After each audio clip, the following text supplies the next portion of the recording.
ஃபீனால்களின் தயாரிப்பு முறைகள் அப்படின்னு சொல்லக்கூடிய தலைப்பை பார்க்கலாம். இந்த ஹாலோ அரீன்லேருந்து நமக்கு தேவையான ஒரு ஃபீனாலை எவ்வாறு தயார் செய்வது அப்படிங்கிறத பற்றி இந்த முறையில் பார்க்கலாம். அந்த முறைக்கு பேர் தான் டவ் முறை அப்படின்னு சொல்லக்கூடிய மிக முக்கியமான ஒரு வினையும் கூட.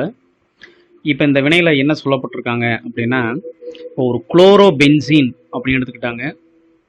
அந்த குளோரோபென்சீன் கூட சோடியம் ஹைட்ராக்சைடை வினைப்படுத்தும் போது இப்போ இதில் 2 மோல் சோடியம் ஹைட்ராக்சைடை எடுத்துக்குவாங்க. அப்போ அந்த 2 மோலுங்கிற நம்ம பிரித்து எழுதிக்கலாம். NaOH அண்ட் அனதர் இன்னொரு NaOH. அப்போ அந்த 2 NaOH நான் இந்த மாதிரி எழுதிட்டேன். இப்போ இதில் பார்த்தீங்க அப்படின்னா, இங்கே இருக்கக்கூடிய ஒரு ஹைட்ரஜனும் இங்கே இருக்கக்கூடிய ஒரு OHம் சேர்ந்து நமக்கு என்னவா வெளியில் போயிடும் அப்படின்னா, ஒரு நீர் மூலக்கூறு வெளியில் போயிடும். அடுத்தது இங்கே இருக்கக்கூடிய குளோரின் இங்கே இருக்கக்கூடிய சோடியத்து கூட சேர்ந்து ஒரு சோடியம் குளோரைடையும் வெளியேற்றிடும். நெக்ஸ்ட் பேலன்ஸ் நம்மகிட்ட இப்போ என்ன இருக்குது, இந்த NaO அப்படின்னு சொல்லக்கூடிய இந்த அயான் மட்டும்தான் இருக்குது. அப்போ இதை மட்டும் நீங்கள் எந்த இடத்துல ஆக்குபை பண்ணிக்கிறணும் அப்படின்னா, இந்த அதாவது இந்த பென்சின் இருந்ததுக்கு மேலே இந்த குளோரின் இருந்த இடத்துல இப்போ ONA இந்த இடத்துல ஆக்குபை பண்ணிக்கணும். இது 633 கெல்வின் வெப்பநிலையும் 300 பார் வளிமண்டல அழுத்தத்தில் நீங்கள் கொடுக்கும்போது பார்த்தீங்க அப்படின்னா உங்களுக்கு என்ன உருவாகுது அப்படின்னு பார்க்கும்போது இந்த சோடியம் ஃபீனாக்சைடு அப்படின்னு சொல்லக்கூடியது உருவாகுது. இந்த சோடியம் ஃபீனாக்சைடையுமே நீங்கள் 2ஆக ஸ்ப்ளிட் பண்ணலாம். இது நெகட்டிவ் அண்டு இது பாசிட்டிவாக பிரியும். இப்போ இந்த HCl ஹைட்ரோக்ளோரிக் ஆசிட்டை இதுக்கு அடுத்து நம்ம போடும்போது HCl H+ ஆகும், Cl - கிளவிச்சஸ் ஆகும். அப்போ இந்த H+ மட்டும் நீங்கள் எங்கே ஒன்று ஜாயின் பண்ணிடலாம் அப்படின்னா, இந்த இடத்துலையும் இந்த சோடியமும் இந்த குளோரின் சேர்ந்து திரும்ப நமக்கு என்ன கொடுத்துரும் அப்படின்னா, அந்த சோடியம் குளோரைடை கொடுத்துரும். அப்போ நமக்கு தேவையான என்ன ப்ரிப்பேர் பண்ணிட்டோம் அப்படின்னா, இந்த ஃபீனால் அப்படிங்கிறத ப்ரிப்பேர் பண்ணிட்டோம். இப்போ 300 வளிமண்டல அழுத்தம் மற்றும் 633 கெல்வின் வெப்பநிலை கொண்ட ஒரு மூடிய கலனில் வைத்து குளோரோபென்சினை 6 to 8% சோடியம் ஹைட்ராக்சைடு கொண்டு நீரார் பகுக்கும்போது முதலில் பார்த்தீங்க அப்படின்னா நமக்கு என்ன உருவாகுது, இந்த சோடியம் ஃபீனாக்சைடு உருவாகுது. இந்த சோடியம் ஃபீனாக்சைடை நீர்த்த HCl ஹைட்ரோக்ளோரிக் அமிலத்தை போடும்போது நமக்கு தேவையான என்ன கிடைக்குதான், ஃபீனால் கிடைக்கிறது. இதுதான் டவ் முறை.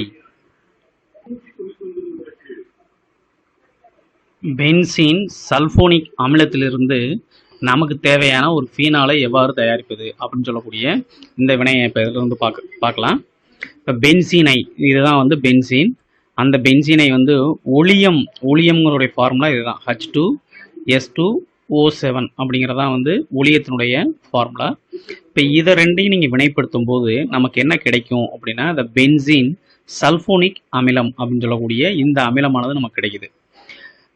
இது கூட நம்ம சோடியம் ஹைட்ராக்சைடையும் 623 கெல்வின் வெப்பநிலையை கொடுத்தீங்க அப்படின்னா உங்களுக்கு நமக்கு என்ன ஃபார்ம் ஆகும் அப்படின்னா, இந்த சோடியம் ஃபீனாக்சைடு ஃபார்ம் ஆகும். இப்போ அந்த சோடியம் ஃபீனாக்சைடு நம்ம மேலே பார்த்த ரியாக்ஷன் போல தான் இது அதே போல் இது திரும்பவும் அமிலம் ஒரு நீர்த்த அமிலத்தை நீங்கள் சேர்க்கும் போது பார்த்தீங்க அப்படின்னா இந்த சோடியத்தை எது ரீப்ளேஸ் பண்ணிடும், இந்த ஹைட்ரஜன் இந்த இடத்துல ஆக்குபை பண்ணிடும். இந்த சோடியமும் குளோரினும் சேர்ந்து திரும்ப நமக்கு என்ன கொடுத்துடலாம் அப்படின்னா ஒரு சோடியம் குளோரைடை கொடுத்துடலாம். ஸோ நமக்கு தேவையான என்ன கிடச்சிருச்சு அப்படின்னா ஒரு ஃபீனால் அப்படிங்கிறத நமக்கு கிடச்சிருச்சு.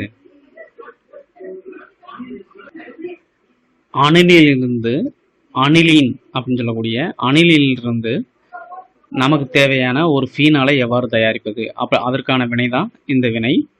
இப்போ ஒரு அனிலீனை எடுத்துக்கிட்டு நைட்ரஸ் ஆசிட் அப்படின்னு சொல்லக்கூடிய இந்த நைட்ரஸ் ஆசிட்டை எப்படி தயாரிக்கலாம் அப்படின்னா, இங்கே கொடுத்துருக்காங்க பாருங்கள்.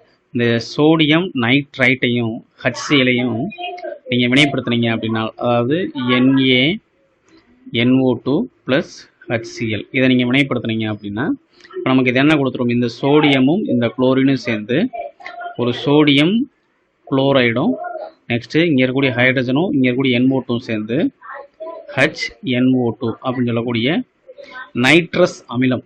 இந்த நைட்ரஸ் அமிலத்தை தான் இங்கே கொடுத்துருக்குறாங்க. அப்போ அனிலீனை நைட்ரஸ் அமிலத்துடன் 273 கெல்வின் 273லேருந்து 278 கெல்வின் வெப்பநிலை கொடுத்தீங்க அப்படின்னா நமக்கு பென்சீன் டயசோனியம் குளோரைடு அப்படின்னு சொல்லக்கூடிய இந்த ஒரு காம்பவுண்ட் நமக்கு கிடைக்குது. இப்போ இந்த பென்சின் டயசோனியம் குளோரைடுங்கிறத வந்து அவங்களே அந்த புக்லேயே வந்து இந்த பாசிட்டிவ் நெகட்டிவ் காமிச்சிருக்கிறாங்க. இப்போ இதில் இருந்து நமக்கு அடுத்து ஒரு வாட்டரை நம்ம இது கூட சேர்க்கும் போது என்ன நடக்குது அப்படிங்கிறத பார்க்கலாம். வாட்டர் நமக்கு தெரியும் யூஸ்வலாக வந்து H+ஆகவும் அண்டு OH மைனஸாகவும் பிரியும். அப்போ இதில் இருக்கக்கூடிய இந்த H+ வந்து பார்த்தீங்க அப்படின்னா இந்த குளோரின் கூட சேர்ந்து நமக்கு என்ன கொடுத்துடலாம், இந்த HCl கொடுத்துடலாம். நெக்ஸ்ட் இங்கே இருக்கக்கூடிய இந்த 2 நைட்ரஜனும் சேர்ந்து வந்து பார்த்தீங்கன்னா நைட்ரஜன் கேஸை வந்து கிரியேட் பண்ணி கொடுத்துரும். நெக்ஸ்ட்டு இந்த OH வந்து பார்த்திங்க அப்படின்னா இந்த பென்சீன் ரிங்குக்கு மேலே OH இணைஞ்சு நமக்கு என்ன கொடுத்துரும், ஃபீனால் அப்படிங்கிறத கொடுத்துரும். அப்போ அணிலிருந்து நமக்கு தேவையான ஒரு ஃபீனாலானது தயாரிக்கப்பட்டது. கியூமினில் இருந்து நமக்கு தேவையான ஒரு ஃபீனாலை எவ்வாறு தயாரிப்பது அப்படிங்கிறத பார்க்கலாம். 523 கெல்வின் வெப்பநிலையில் இந்த H3PO4 சொல்லக்கூடிய பாஸ்பாரிக் அமிலம் அப்படின்னு சொல்லக்கூடியதுல வினையூக்கியினுடைய முன்னிலையில் ஒரு மூடிய கலனில் பென்சீன் மற்றும் புரோப்பீன் கலந்த கலவையை வெப்பப்படுத்தும் போது நமக்கு என்ன கிடைக்குதா அப்படின்னா கியூமின் அப்படிங்கிற கிடைக்குது. அந்த கியூமினுடைய இன்னொரு பேர் வந்து பார்த்தீங்கன்னா ஐசோ ப்ரோப்பைல் பென்சீன் அப்படிங்கிறது. இந்த இதற்கான ஒரு ரியாக்ஷனை வந்து கீழே அவங்க கொடுத்துருக்குறாங்க. அந்த ரியாக்ஷன் என்னங்கிறத பார்க்கலாம். இப்போ இது ஒரு பென்சீன், அந்த பென்சீன் கூட ஒரு புரோப்பீன் 3 கார்பன் இருக்கக்கூடிய ஒரு டபுள் பாண்ட் இருக்கக்கூடிய புரோப்பீன் காம்பவுண்ட் எடுத்துக்கிட்டாங்க. இந்த பாஸ்பாரிக் ஆசிட்டையும் 523 கெல்வின் வெப்பநிலை கொடுத்தீங்க அப்படின்னா இந்த கியூமின் அப்படிங்கிறது கிடைக்குது. இப்போ இந்த கியூமின் கூட நீங்கள் காற்றை செலுத்தி 5% வந்து நீரிய கரைசலாக இருக்கக்கூடிய சோடியம் கார்பனேட்டை இது கூட சேர்க்கும் போது நமக்கு என்ன கிடைக்குது அப்படின்னா இந்த கியூமின் ஹைட்ரோ பெராக்சைடு அப்படின்னு சொல்லக்கூடிய இது வந்து பார்த்தீங்கன்னா இந்த கியூமினுக்கும் இந்த கியூமின் ஹைட்ரோ பெராக்சைடுக்கும் பெருசாக ஒன்றும் வித்தியாசம் கிடையாது. இப்போ நார்மலாக வந்து நீங்கள் ஹைட்ரஜன் பெராக்சைடு பார்த்துருப்பீங்க H2O2 அப்படிங்கிறது, அதனுடைய ஸ்ட்ரக்சரை வந்து இந்த மாதிரி இருக்கும். இதை நம்ம வந்து +1லேயே நம்ம அந்த மாதிரி படிச்சிருப்போம். அதாவது ஹைட்ரஜன் பெராக்சைடுனுடைய ஸ்ட்ரக்சர். இப்போ இதில் பார்த்தீங்கன்னா இந்த இடத்துல மட்டும் வந்து பார்த்தீங்க அப்படின்னா இதுக்கு பதிலாக அந்த நேரடியாக அந்த கார்பனில் இங்கே இணைச்சிருக்காங்க, அவ்வளோதான்.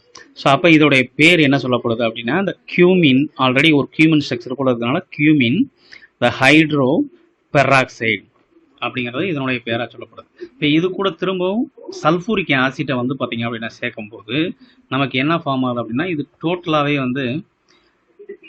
டோட்டலாக மேலே இருக்கக்கூடிய அந்த ஒரு கிளை சங்கிலி தொடரக்கூடியது எல்லாமே வந்து பார்த்தீங்க அப்படின்னா வெளியில் போயிருக்கு. அது இப்போ எந்த இடத்துல ஒரு கிளீவேஜ் நடக்குதுன்னா இந்த இடத்துல ஒரு கிளீவேஜ் நடக்குது, இந்த இடத்துலையும் ஒரு கிளீவேஜ் நடந்துட்டு இப்போ இந்த இது ஃபுல்லாக வந்து டோட்டலாகவே வந்து ஒரு அசிட்டோன் காம்பவுண்டாக மாறிடுது. இந்த OH வந்து பார்த்திங்கன்னா இந்த இடத்துல பிளேஸ் ஆகுது. அப்போ நமக்கு என்ன கிடைக்குது அப்படின்னா ஒரு ஃபீனால் நமக்கு கிடைக்குது. இப்போ அந்த தியரி பார்க்கலாம். அந்த கியூமினின் மற்றும் 5% நீரிய சோடியம் கார்பனேட் கரைசலுடன் காற்றை செலுத்தும் போது ஆக்சிஜனேற்றம் அடைந்து கியூமின் ஹைட்ரோ பெராக்சைடு கிடைக்கிறது. இதனை நீர்த்த அமிலத்துடன் வினைப்படுத்தும் போது ஃபீனால் மற்றும் அசிட்டோன் கிடைக்கிறது.